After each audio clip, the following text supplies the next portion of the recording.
সকাল বন্ধুরা, কেমন আছো সবাই? আশা করি সবাই খুব ভালো আছো আর আমিও খুব ভালো আছি।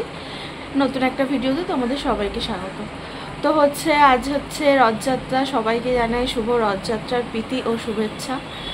তো আজকে যেহেতু সানডে, ওর বাবাও বাড়িতে আছে আর আজকে রথযাত্রা, দিনটা ভালোই পড়েছে।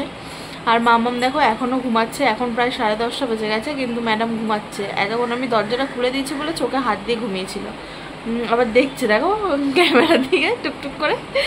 তো কাল গেছিলাম একটু বাজারে, আর বাজারে এতটা ভিড় ছিল না, সত্যি ক্যামেরা অন করতে পারিনি। তো কালকে গেছিলাম মামামের জন্য রথ কিনতে, আর ওর জুতোগুলো জানো তো প্রায় 4-5 জোড়া জুতো ছিল, ওগুলো সব ছোট হয়ে গেছে। ওর জন্য এইবার একটু বড় দেখে আমি জুতো এনেছি। যে প্রতি মাসে মাসে জুতো কেনা সম্ভব না বাবা, একটু বড় জুতোই নে।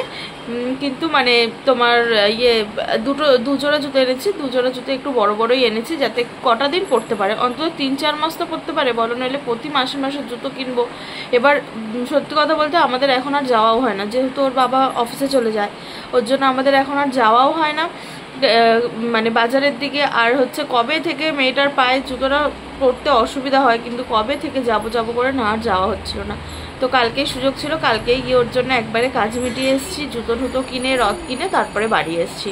আর কালকে বাজারে এত ভিড় কি বলবো। তো কি কাকে দেখছো মাম্মা? ওই যে দেখো গুড মর্নিং বাবা। তো বাচ্চারা ঘুম থেকে উঠে যখন এই মিষ্টি হাসিটা দেয় এত ভালো লাগে না কি বলবো। দেখো হাসতে দেখো,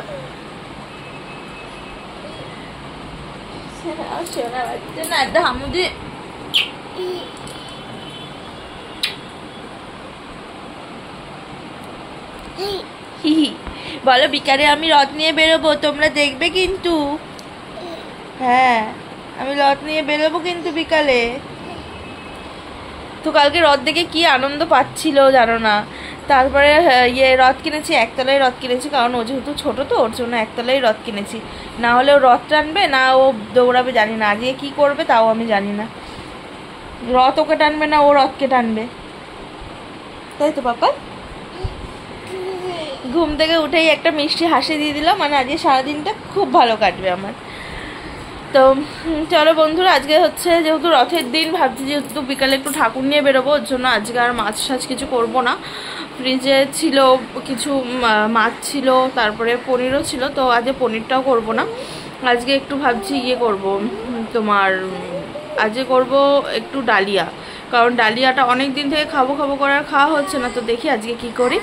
তো চলো ভিডিওটা দেখতে থাকো তোমরা, সবে শুরু হলো ভিডিওটা। দেখো তারপরে তোমাদের সাথে কথা বলে রান্নার এদিকে চলে আসলাম।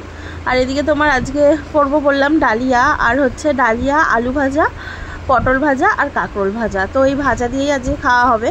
আর তোমার ভেবেছিলাম একটু আলুর দম করবো, কিন্তু যেহেতু একটু বেলা হয়ে গেছিলো না, ওর জন্য আর আলুর দমটা করিনি। তো দেখো ফার্স্টে আলুটা ভেজে নিচ্ছি, তারপরে তোমার সব নুন হলুদ মাখিয়ে নিচ্ছি। আর জানো তো এখন মানে তোমার এমন সময় যে অন্য কিছু করতেও পারবো না।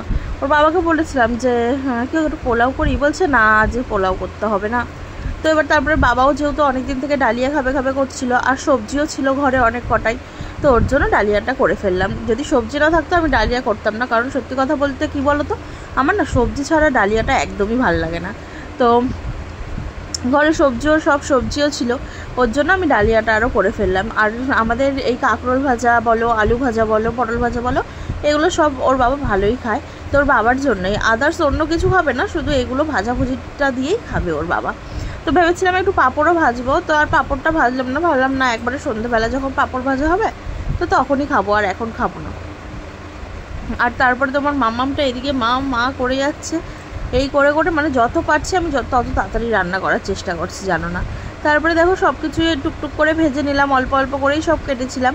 আর তারপরে দেখো ওই তেলের মধ্যেই আমি একটু সাদা ছিঁড়ে তেজপাতা আর শুকনো লঙ্কা দিয়ে দিলাম, দিয়ে সবজিগুলো ভালো করে ভেজে নিলাম। আর জানো তো বেশি ঝাল দিইনি, কারণ যেহেতু মাম্মাম খাবে ওই কারণে, তো ওই কারণে ঝালটা দিইনি। আর তার সাথে একটু মুগ ডালটাও হালকা করে ভেজে নিলাম, মুগ ডালটা শুকনো খোলাতে ভাজিনি। তারপরে দেখো ডালিয়াটা দিয়ে দিলাম, আর ওর মধ্যে আমি নুন হলুদও কিন্তু দিয়ে দিয়েছিলাম। নুন হলুদ একটু আদা হচ্ছে তোমার কুড়িয়ে দিয়েছিলাম, আদাটার পেস্ট করিনি, আদাও কুড়িয়ে দিয়েছিলাম আর একটু জিরের গুঁড়ো দিয়েছিলাম, ব্যাস এইটুকুই, যেমন এমনি সিম্পলভাবে মানে যত শর্টকাটে করা যায় তত শর্টকাটেই করেছিলাম। কি হলো পাপা? আর তারপরে এরম করেই তোমার তাড়াতাড়ি করে রান্নাটা করে ফেললাম। আর তোমার হচ্ছে দেখো তারপরে হাঁড়িতে জলটা বসিয়ে দিলাম আর ডালিয়াটা ঢেলে দিলাম। এদিকে ফুটতে ফুটতে আমি হচ্ছে তোমার মাম্মামকে স্নানও করিয়ে চলে আসলাম। আর মাম্মামকে ওদিকে বসিয়ে দিয়েছি, ও তো জলে বসলে আর কিছুতেই উঠবে না। তো দেখো এদিকে ফুটে গেছে আর দেখো এদিকে আমার হচ্ছে খিচুড়িটাও তৈরি। তো এদিকে ডালিয়াটা যেহেতু হয়ে গেছে, খিচুড়ি বলা যায় যেহেতু ডালিয়ার খিচুড়ি, আমি গরম মশলার ঘি দিয়ে ভালো করে নাড়িয়ে নিলাম। আমার কিন্তু ঘি ছাড়া আর গরম মশলা ছাড়া একদমই ডালিয়া ভালো লাগে না। তারপরে খেয়ে দিয়ে চলে আসলাম হচ্ছে তোমার যে দেখো রথ সাজাতে। মামামের সাথে একটু দুষ্টুমি করছিলাম, ও ক্যামেরা দেখলে যতটা দুষ্টুমি করে আমিও ওর সাথে ততটাই দুষ্টুমি করার না চেষ্টা করি। দেখো কেরম দুষ্টুমি করবে, তো ওর এর জন্যই আমি মানে ওকে বলছি আয় মামা কোলে আয়। তারপরে দিদির মেয়ে রথ সাজাচ্ছিলো, আর দিদির মেয়ে যেহেতু রথ সাজাচ্ছিলো তো আমি ওকে একটু হাতে হাতে হেল্প করে দিচ্ছিলাম, কারণ ও বলছিল মিমি একটু ধরে দাও, তো আমি একটু ধরে দিচ্ছিলাম আর ওটা বাজছিল। তো ফুল দিয়েই রথটা সাজিয়েছি। আমাদের বেলায় তো বলো কত গাছপালা কত কী দিয়ে সাজাতাম, কিন্তু এইটুকু রথে গাছ কোথায় দেবো আর কি কোথায় দেবো। তারপরে আমি বলেছিলাম যে শুধু ফুল দিয়েই সাজাবো, আর হচ্ছে তোমার গাছপাতা লাগাবো না, কারণ এখন আর কেউ না বেশি গাছপালা লাগায় না, তো ওর জন্যই গাছপালা লাগাই না। আমরা ভুল করেছি জানো তো, যদি দুতলার রথ আনতাম ভালো করতাম, কিন্তু মেয়ে টানতে পারবে না বলে একতলায় রথটা এনেছি। আর দেখো গোপালটাও এখানে, ছোট্ট গোপালটাকে আমি এখানে বসিয়েছি, কিন্তু তোমার যদি বড় গোপালটাকে বসাতাম আরও বেশি ভালো লাগতো বড় গোপালটা বসলে। আর এদিকে যদি আমি দোতলার রথ আনতাম, একতলাতে দুই গোপালকে বসাতাম, আরেকতলাতে আমাদের জগন্নাথকে বসাতাম, কিন্তু সেটা তো আর হলো না। একতলার রথ যেহেতু ছোট্ট জায়গা, এবার ওদেরকে তো খেতেও দিতে হবে। আর মাম্মাম জানো তো একটুও রথ চালাচ্ছিল না, জোর জবস্তি করে দেখো ওকে হাত দিয়ে দিয়ে আমি রথ টানছিলাম।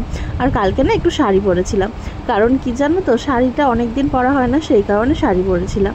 আর তোমার তারপরে বেরিয়ে পড়েছিলাম বাড়ির জন্য, বাড়ি যাবো। ওর বাবার না আজকের দিনেও কাজ ছিল, সেই কারণে ওর বাবা হচ্ছে তোমার কাজ করছিল বলে আমাদের বাড়িতে চলে গেলাম। আর দেখো এখানে চপ নিয়ে নিয়েছি আর এখানে জিলাপি আর পাঁপড় ভাজা ছাড়া তো হচ্ছে রথ হয়ই না। আর এখানেও দেখো তোমার হচ্ছে এই যে দিদি সব পাঁপড়গুলো ভেজে নিচ্ছে, আর এখানে কত প্যাকেট পড়ে রয়েছে পাঁপড়ের। আর মামা মেদিকে পাঁপড় খাওয়ার থেকে নষ্ট করছিল বেশি, তারপরে আমিও টুক করে একটা তুলে মুখে দিয়ে দিলাম। আর দেখো পাঁপড় খেতে খেতে আমাদের গল্প হচ্ছিল কোথায় কি যাওয়া হবে না যাওয়া হবে, একটু ঘুরতে যেতে ইচ্ছা করছে জানো তো, অনেক দিন ঘুরতে যাই না। তো বন্ধুরা যারা দেখবে তাদের অনেক ধন্যবাদ, চলো টাটা।